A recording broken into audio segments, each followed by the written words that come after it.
Nous sommes tentés de penser que Rescue et les fleurs de bac originales, ce sont deux produits différents, mais il n'en est rien. Ce qu'il faut savoir, c'est que tout a une histoire et je vais vous la raconter. Édouard Bach a commencé ses recherches sur les fleurs dans les années 20 et c'est en 1928 qu'il a découvert les 3 premières fleurs, dont 2 appartiennent au Rescue. Impatience, qui va soutenir ceux qui sont pressés et tendus, et Clématis, qui sont comme déconnectés de la réalité. La troisième, c'est Mimulus. En 1933, il va mettre au point ce qu'il appelle Rescue.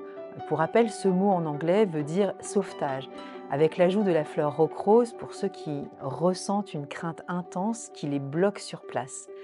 Il va utiliser ce flacon de 3 fleurs jusqu'en 1935, puis après avoir découvert Cherry Plum, pour ceux qui ont le sentiment de ne plus pouvoir se maîtriser, et Star of Bethlehem pour ceux qui sont sous l'effet de la mauvaise nouvelle ou de la situation qui les bouleverse, il décidera donc de les ajouter pour compléter et terminer ce mélange en 1936.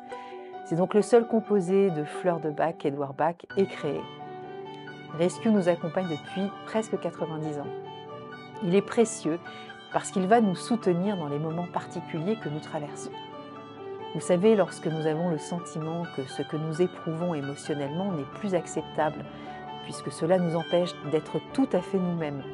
Ces minutes, ces secondes sont tellement intenses que nous perdons totalement notre sang-froid, notre faculté de raisonner calmement, de comprendre ce qu'il se passe.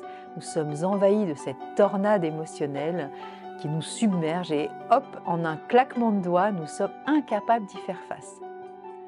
Quand les 5 fleurs de Bach originales du Rescue peuvent-elles nous aider? Il n'y a pas de situation prédéfinie pour prendre du Rescue. Nous le savons tous, être attentif à notre émotionnel, se connaître, c'est savoir qu'il y a des moments où nous avons perdu cet état d'équilibre. Et c'est dans ces instants-là que nous pouvons évaluer notre capacité à faire face, ou non, avec courage, sang-froid, calme, patience, acceptation. C'est une forme d'intelligence émotionnelle d'être en mesure de décider de mettre un terme à cette agitation pour laisser place à la sérénité.